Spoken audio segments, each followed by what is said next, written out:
Bismillahirrahmanirrahim. Assalamualaikum warahmatullahi wabarakatuh. Perkenalkan, nama saya Nana Maulana dan rekan saya Erlangga Pratama Putra.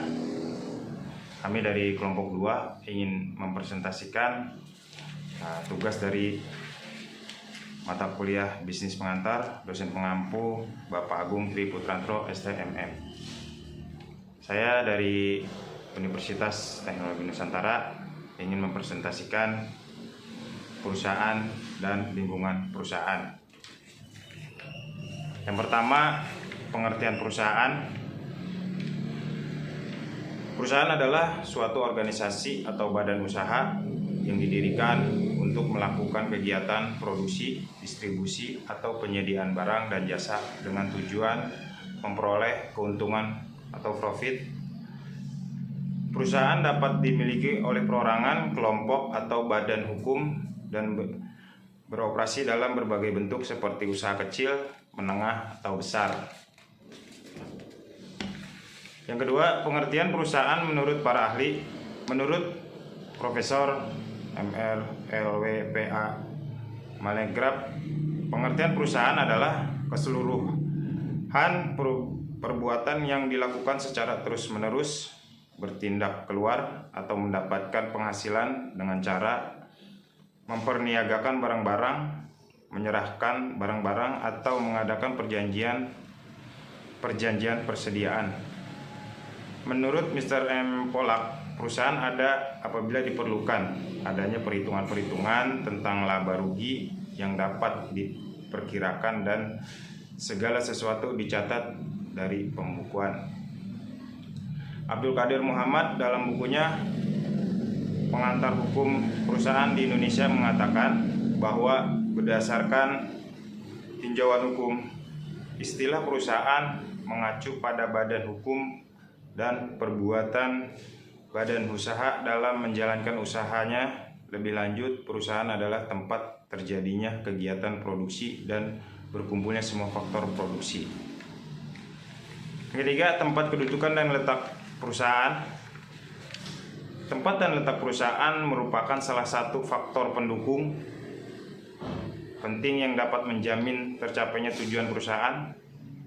Ketepatan pemilihan letak dan tempat perusahaan akan memberikan bantuan yang sangat berharga, baik dalam kaitannya dengan efisiensi biaya produksi.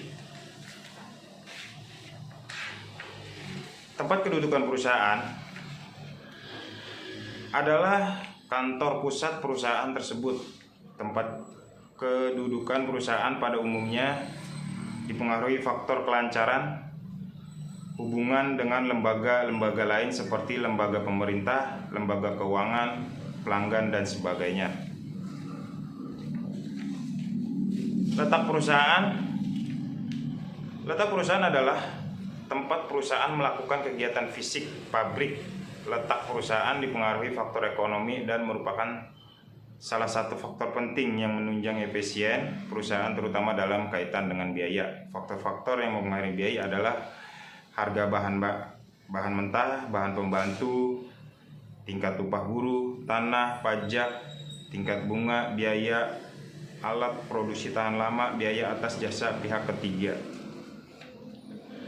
Selanjutnya, jenis-jenis letak perusahaan terbagi ada 4: terikat keadaan alam, terikat sejarah, terikat oleh pemerintah, dipengaruhi faktor-faktor ekonomi. Yang pertama, terikat keadaan alam. Letak perusahaan yang terikat pada alam pada umumnya karena persediaan dan kemudahan bahan baku sebagainya. Yang kedua, terikat sejarah. Dalam hal ini, perusahaan menjalankan aktivitasnya di suatu daerah tertentu karena atas alasan yang hanya dapat dijelaskan berdasarkan sejarah. Yang ketiga, terikat oleh pemerintah. Dalam hal ini, letak perusahaan ditentukan pemerintah atas dasar pertimbangan keamanan politik, kesehatan, dan sebagainya. Dan yang keempat, dipengaruhi faktor-faktor ekonomi. Faktor-faktor yang berpengaruh penting dalam kaitannya dengan pemilihan letak perusahaan yang bersifat industri. Itu dari saya dan dilanjutkan oleh Kang Rangga. Kang Rangga, monggo. Assalamualaikum warahmatullahi wabarakatuh. Selanjutnya saya akan melanjutkan presentasi dari Kang Nana. Yang pertama saya bahas adalah fungsi perusahaan. Di sini ada dua fungsi perusahaan. Yang pertama itu fungsi operasi, dan yang kedua ada fungsi manajemen. Fungsi operasi yaitu pembelian dan produksi, pemasaran keuangan personalia. Fungsi utama perusahaan akuntansi, administrasi, teknologi informasi, transformasi, komunikasi, pelayanan umum, dan UU, dan fungsinya operasi penunjang. Sedangkan fungsi manajemen adalah perencanaan pengorganisasian, pengarahan pengendalian, dan bila keduanya berjalan dengan baik, perusahaan akan menjalankan operasi dengan lancar, terkoordinasi, terintegrasi dalam rangka mencapai tujuan. Berikutnya adalah ciri-ciri perusahaan ya. Ada tujuh ciri-ciri perusahaan yang akan saya bahas di sini. Yang pertama adalah operatif. Operatif dalam hal ini pada sebuah perusahaan dijumpai adanya aktivitas ekonomi yang berkenaan dengan kegiatan produksi, baik itu penyediaan ataupun pendistribusian barang atau jasa. Yang kedua adalah koordinatif. Koordinatif untuk mencapai tujuan. Diperlukan koordinasi untuk semua bagian dalam perusahaan dapat bergerak ke arah yang sama dan saling mendukung satu sama lain.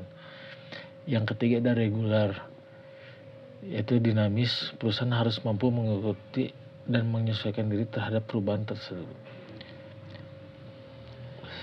Selanjutnya yang keempat adalah dinamis, yaitu perusahaan harus mampu mengikuti dan menyesuaikan diri terhadap perubahan tersebut.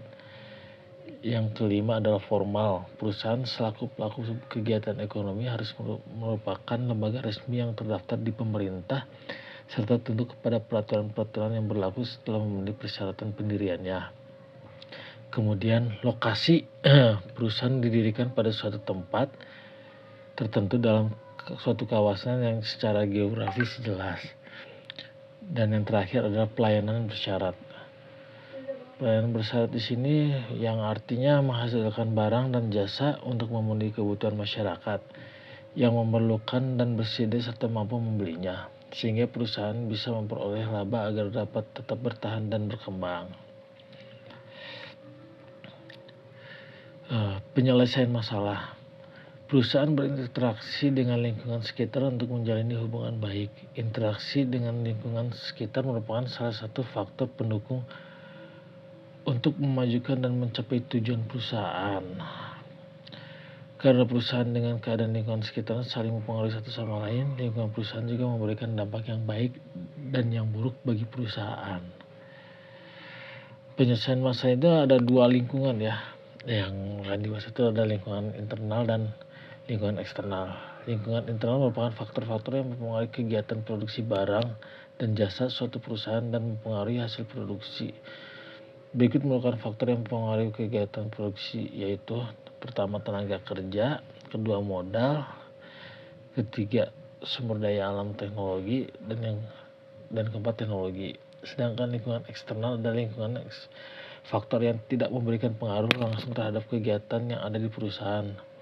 Lingkungan eksternal sendiri ada dua jenis lagi, yaitu lingkungan eksternal makro, yaitu lingkungan yang tidak langsung mempengaruhi perusahaan terutama dalam kegiatan usaha. Yang kedua lingkungan eksternal mikro, lingkungan eksternal yang secara langsung mempengaruhi keadaan kegiatan usaha dan perusahaan. Kalau misalnya contohnya di lingkungan eksternal makro tuh kayak perusahaan itu bergantung sama misalnya ada iklim, kebudayaan, politik yang tidak langsung. Sedangkan eksternal mikro itu kayak supplier contohnya, terus kayak yang benar-benar terikat langsung lah sama perusahaan kayak supplier itu loh saat menentukan di lingkungan eksternal mikro. Yang selanjutnya adalah pendekatan dalam melihat bisnis dan lingkungan. Kesempatan bisnis serta bisnis itu akan selalu dipengaruhi oleh lingkungan. Hubungan antara bisnis dengan lingkungan sangat erat. Perusahaan yang tidak mampu menyesuaikan diri dengan lingkungan akan tersingkir dan kancah persaingan bisnis. Hubungan antara bisnis dengan lingkungan kemudian ditelah oleh para usahawan. Pada mulanya telah dilakukan secara tradisional, yaitu mereka beranggapan bahwa bisnis hanyalah yang merupakan terpenting atau memiliki titik sentral, sedangkan lingkungan merupakan hal sekunder yang memiliki bisnisnya.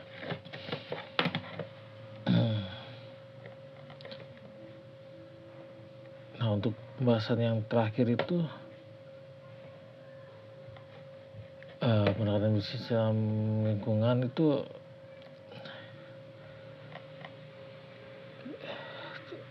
keadaannya bisa berubah juga, di mana pengusaha bisa bertambah banyak dan masyarakat menjadi lebih selektif sehingga timbullah persaingan yang ketat di antara para pengusaha. Hanya pengusaha yang mampu menyelesaikan diri dan kebutuhan konsumen yang mampu bertahan. Mungkin demikian aja presentasi dari saya dari kelompok 2.